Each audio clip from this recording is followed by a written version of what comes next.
बघा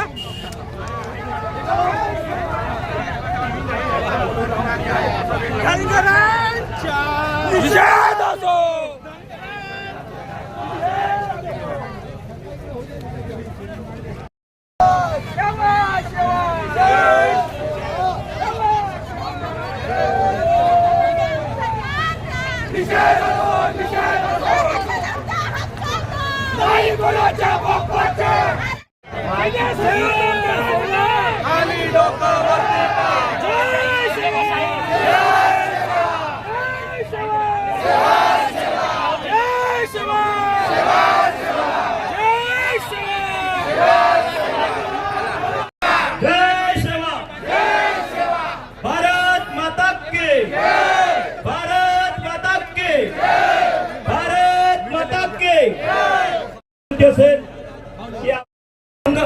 हक्क संघर्ष कृती समिती स्थापन करून दिनांक 7 ऑक्टोबर 2024 ला जिल्हाधिकारी कार्यालयावरती या ठिकाणी धडक मोर्चाचं या ठिकाणी आयोजन केलं आहे. त्यावेळेस जिल्ह्यातून आलेल्या संपूर्ण माझ्या मातृशक्ती पितृशक्ती यांचं या समितीच्या वतीने यांचं अभिनंदन करतो आहे. ज्या विषयाच्या निमित्तानं आपण सर्वांनी एकत्रित आलो तो विषय अत्यंत सर्वांच्या हृदयाला स्पर्श करणार आहे. तुमच्या अस्तित्व आणि अस्मितेचा प्रश्न आहे हे आपण समजून घेतलं पाहिजे. दिशेला घेऊन आपण या ठिकाणी मोर्चा काढतोय. मुळात धनगर समाज हा ओबीसी मध्ये येतो आहे आणि 90च्या दशकामध्ये हा धनगर समाज महाराष्ट्रामध्ये भटका विमुक्त जातीमध्ये येऊन राज्य शासनाकडे 3.5% त्यांना आरक्षण मिळतं. यादीमध्ये 36 क्रमांकाची यादी आहे. याच्यामध्ये ओरण कामा धांगड असा उल्लेख आहे. असा उल्लेख असताना या ठिकाणी काही जी मंडळी आहेत स्वतःच्या स्वार्थासाठी शासनाला चुकीची माहिती देत दिशाभूल करण्याचा सातत्याने प्रयत्न करत आहे. आणि मुळात सांगतो आहे की जेव्हा सिपी अँड बेरार बॉम्बे प्रांत जेव्हा झाला त्या बॉम्बे प्रांत मध्ये जो मध्य प्रदेशचा जो भाग होता त्यामध्ये 1957 मध्ये ही अमेंडमेंट झाली आणि अमेंडमेंट झाल्यानंतर ओरान आणि धनगर ही जाती महाराष्ट्राच्या अनुसूचीमध्ये नमूद करण्यात आली. जेव्हा सिपी अँड बेरार महाराष्ट्राचा जो प्रांत होता बॉम्बे प्रांत त्या बॉम्बे प्रांतमध्ये इथलं काही मध्य प्रदेशाचा काही भाग असेल समजून घ्या. उदाहरणामध्ये सिरोंचा असेल, अहेरी असेल, अमरावती असेल हा भाग त्या महाराष्ट्रामध्ये जॉईन झाला. त्याच्यामुळे स्वाभाविक आहे तिथे असणारी जे ओरान जी जात आहे आणि धांगड जी जात आहे ते स्वाभाविक महाराष्ट्राच्या यादीमध्ये येणे स्वाभाविक आहे. असं असताना हा सर्व खटाटोप चालू आहे आणि देशाचा सर्वोच्च न्यायालय सातत्याने सांगतो आहे, राज्याचा न्यायालय सांगतो आहे की धनगड आणि धांगडचा कुठलाही संबंध होत नाही. ओरान ही त्याची उपजमात आहे पण जे मध्य प्रदेश ते त्यामध्ये झारखंड, ओडिशा, बिहार या प्रांतामध्ये आढळून येतो आहे. पण महाराष्ट्रामध्ये जात आहे ओरान धांगडी जात अस्तित्वात आहे. ते नाम सज नाही आहे. पण शासन धनगर लोकांचं म्हणणं हे आहे की आपण ते धांगड जो आहे धांगड हा इंग्लिशमध्ये लिहित असताना इंग्लिशचं धनगड हा उच्चार निघतो आहे.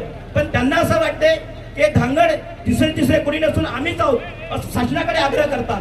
आणि म्हणूनच या ठिकाणी जवळपास 1979 मध्ये प्रयत्न झाला आणि सर्वोच्च न्यायालय सातत्याने सांगते की या धनगर आणि धांगडचा कुठलाही संबंध येत नसताना सातत्याने पूर्वग्रह दूषित करून शासनाची दिशाभूल करून काही लोक स्वतःच्या स्वार्थासाठी नाटक करत आहेत.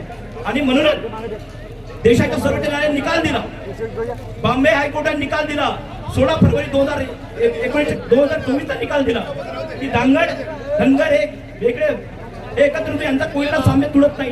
धांगड एक आदिवासीची मूळ जमात आहे. तिचा अहवाल धनगरांच्या बाजूने होता का आपण जाहीर का करत नाही? आदिवासीची दिशाभूल का करता? आणि तुम्ही ज्या पित्याला मानता, त्या परमेश्वरांना मानता, त्या महात्म्याला मानता त्यांच्या जातीवाद देऊन सांगा की धनगर समाजाचं टीचा अहवाल सांगते की त्या ठिकाणी आदिवासींचं मूल्य पूर्ण करू शकत नाही, त्यांचे निकष पूर्ण करू शकत नाही. तुम्ही आग्रह कशासाठी करता? हा आग्रह फक्त मताच्या समीकरणासाठी आहे तुमचा आग्रह. आणि तुम्हाला माहित झालाय की या देशातले आदिवासी समाज हे मूळ आदिवासी जमात आहे आणि तुम्ही आदिवासीवरती सातत्याने अन्याय करण्याचा प्रश्न करता. मी तुम्हाला भाजपच्या संदर्भात बोलत नाही, कुठलाच सरकार तुमच्या संदर्भात पॉझिटिव्ह नाही. भाजप असो, काँग्रेस असो, राष्ट्रवादी असो, सेना असो, हा कुठलाही समाज तुमच्या विरोधात काम सातत्याने करतोय. इतर सूचीमध्ये जी लोक आली ते कुठल्या काळामध्ये आली? देशाच्या स्वातंत्र्याच्या नंतर आम्ही 50 वर्ष तरी आमच्या पिढ्या गुलामीत जगलेल्या आहेत. आमच्या पिढ्या तुम्ही नागवल्यात, आमच्या लोकांचं तुम्ही शोषण केलेलं आहे. तुम्ही शोषण करतीचा मात्र लक्षात घ्या. तुम्ही सातत्याने आमच्या लोकांना नागवलेत आणि हा बदला आम्ही 100% घेणार. हा बदला आमच्या हृदयामध्ये चिपकून आहे, हा बदला आमच्या हृदयामध्ये चिपकून आहे.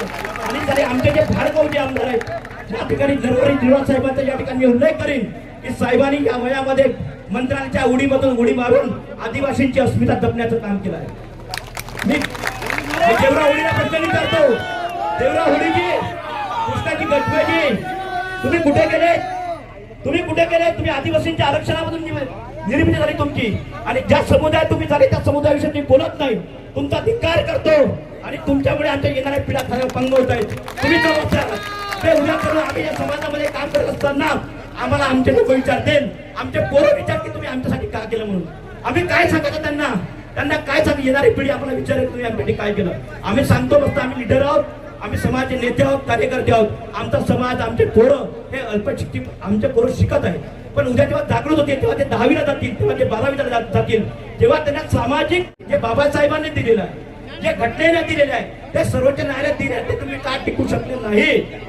आम्ही सांगायचं आम्ही बायकांमध्ये खुश होतो म्हणून, आम्ही सांगायचं आमच्या पर्यटनामध्ये खुश होतो म्हणून, आम्ही सांगायचं आमच्या नोकरीमध्ये खुश होतो, सांगायचं आमच्या लोकांना आमच्या पिढ्या जपायच्या आहेत.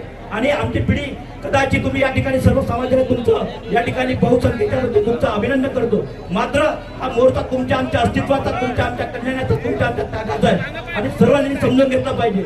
नाही तर येणारी पिढी कधी भविष्यात माफ करणार नाही. तुम्ही या ठिकाणी सर्व लोक आले, या ठिकाणी मी तुम्ही एक घोषणा देतो आणि आपण मी थांबतो माझ्या हृदयात मी सांगतो. हिरवाळ साहेबांचा, हिरवाळ साहेबांचा, हिरवाळ साहेबांचा. 25 आमदारांचं करायचं काय? 25 आमदारांचं करायचं काय?